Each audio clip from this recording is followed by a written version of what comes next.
Welcome back, everybody. My name is Peter Tobin. I'm Brian Lawrence. And tonight we're going to be reviewing Mission Impossible Rogue Nation.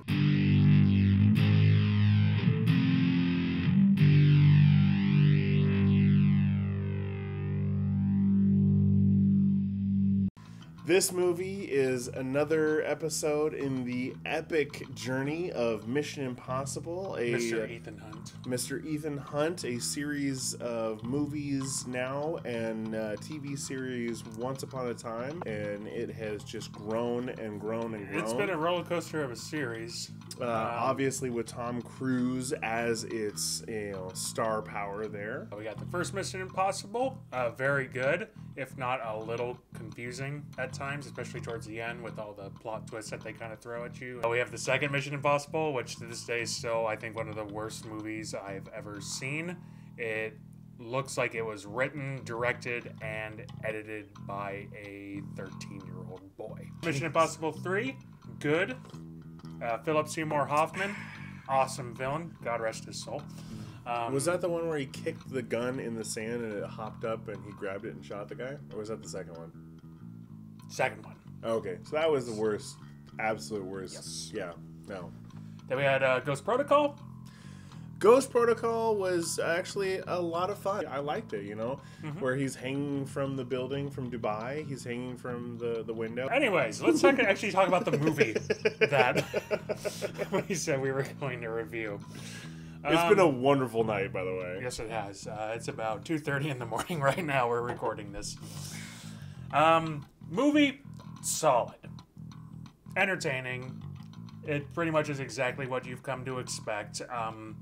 I enjoyed that it wasn't so over the top.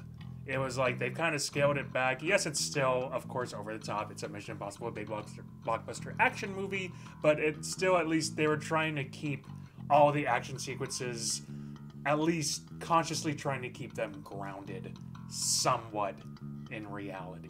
I mean, compared to Mission Impossible 2. Oh, yeah, yes. I enjoyed the first half better than the second half for the most part. I felt like the first half was very well paced. Yes. You had good action scenes with like enough of kind of like plot development in between to kind of make it feel like it was coherent and moving at a very nice pace.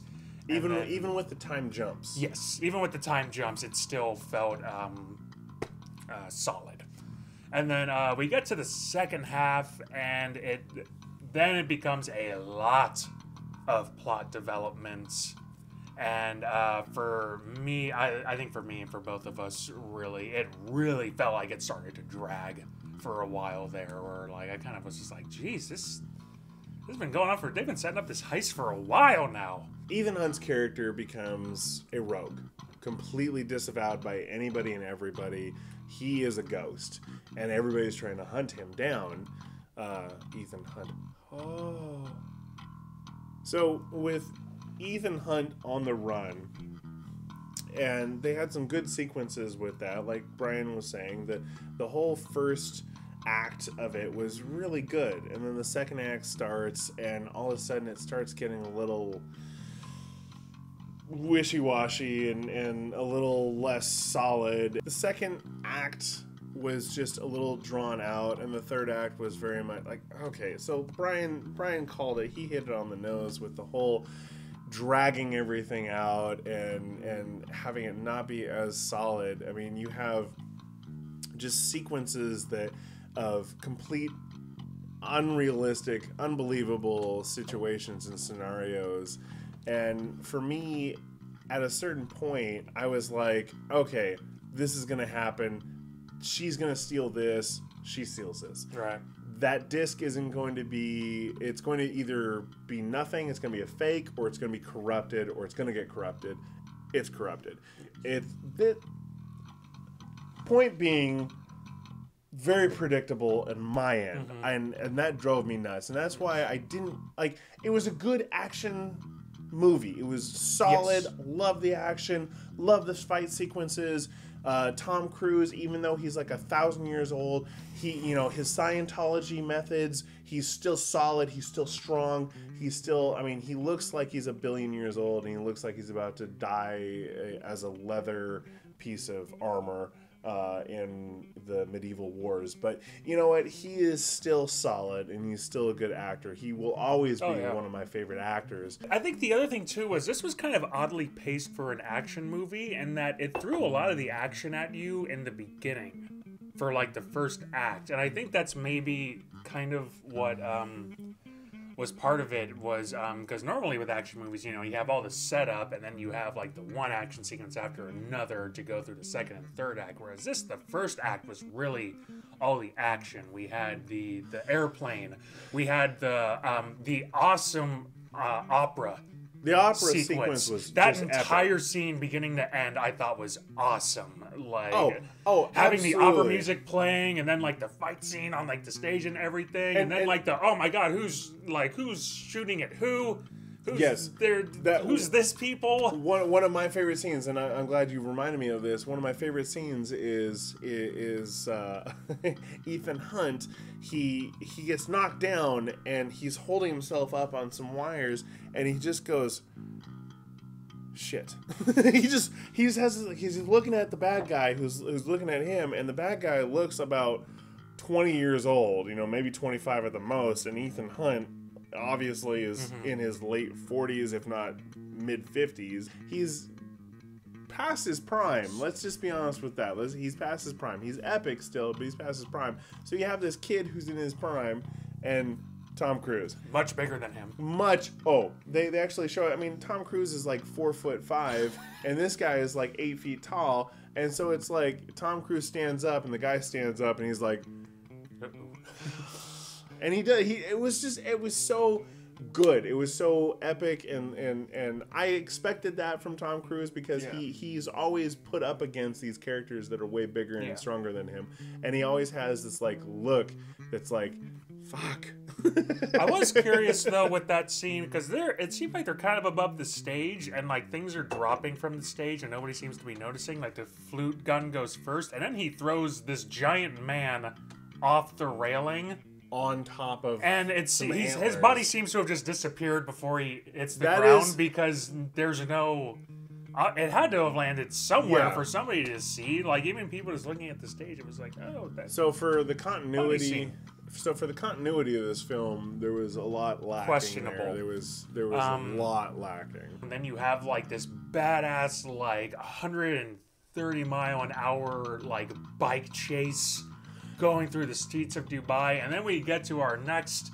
Ethan Hunt should have fucking died when he wrecks his bike going 150 miles an hour with absolutely no protection, no whatsoever. helmet, no leather, no nothing. I think maybe a couple of little minor scratches on him. Of course, the main marketing push for this movie has been Tom Cruise hanging off the side of a plane.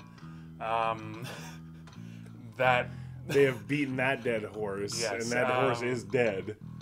You might be a little surprised and maybe a little disappointed to find that nut is busted within the first 5 minutes of the movie. It's still a really cool sequence. Unfortunately, also within the first 5 minutes, we have our first moment where Ethan Hunt should have absolutely have been killed instantly when the plane doors open and he gets sucked in and rammed against the side of the plane. And I remember as soon as that happened, I remember leaning over and going, dead instantly. It's a scene, like, we've all seen the commercials. Open the door, Benji! Open the door! Okay, we get it. Well, he opens the wrong door. Ha ha ha, suspense building. Oh my god, what's gonna happen? Is Ethan Hunt gonna die? It's Tom Cruise. He's not gonna die. Door opens. Wham! Slammed, sucked into the cargo plane, slammed up against the opposite wall, rolls, grabs the bar. I'm okay. Like he just said, bullshit. His brains would have been splattered across the opposite wall. Yeah.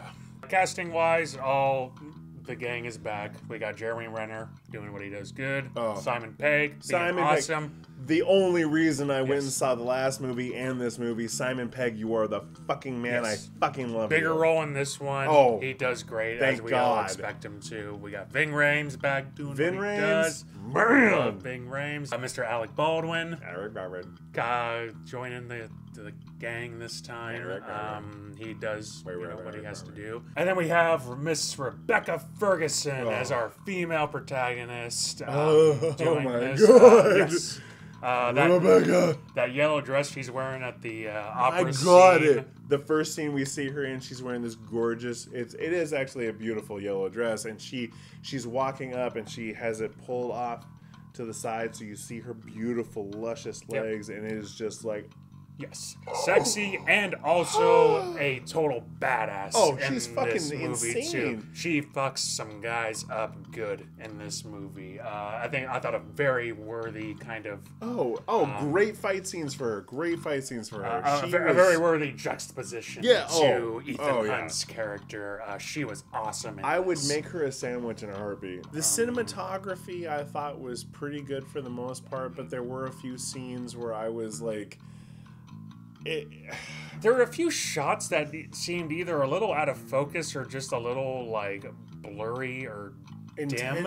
I don't know if that was like the IMAX conversion. No, I honestly think that it was intentional. It was like Tom Cruise is getting a little old. He's getting a little slow.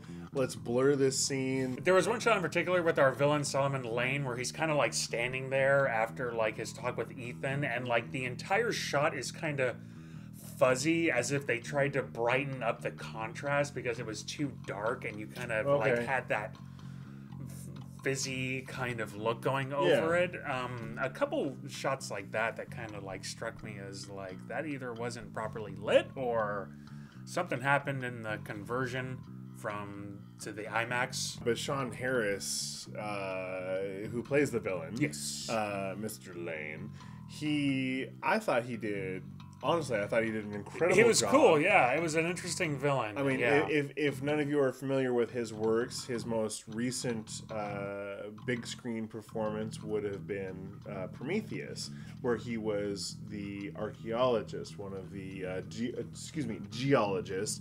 He was the guy who had the puffs. He was the guy who had the scraggly hair and the beard, and he was the guy who had the pipe. He was the navigational hookah tobacco in his system. He was. Sorry, I have to get this jab in. He was the navigational officer who managed to get lost. The geological navigational officer who managed to get lost. Yes, he's the one who on his way back. He has the map devices. He is the one who is. He is the geologist who understands the rocks. He is the one who has the map making devices, the little pops. You know and what? He's the one who fucking gets lost. We might have to do a review on Prometheus. I think we should. I really do, because that one, I think you and I would both be like, "Fuck you." That's gonna be a good. That was a good fuck you in the face right there.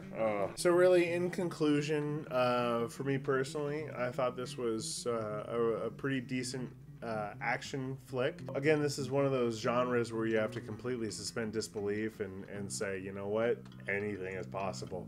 But other than that, it was a lot of fun, and you know what? Tom Cruise is just he's still doing work. Whatever you want to say about him, he's still an epic actor. He is really a great actor, and he, in my opinion, will always be an epic actor. Overall, solid summer blockbuster. There were some pacing issues.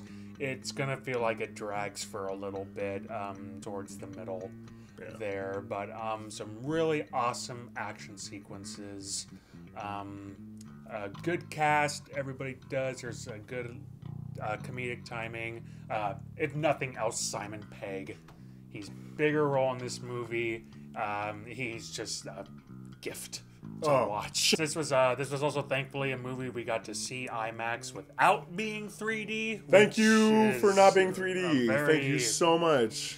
Very rare, but that's the whole reason we went and saw it tonight, was because. So yeah, if you've been a fan of the last few Missions Impossibles, you'll like this one. It captures all the same spirit and everything. So- And yeah, Overall, I think we both really like this movie for our own personal reasons. But yeah, flawed, but overall, overall a decent movie. entertaining. Very entertaining. Until next time, moviegoers and fans of entertainment, my name is Peter Tobin, And I'm Brian Lawrence. and we'll see you next time.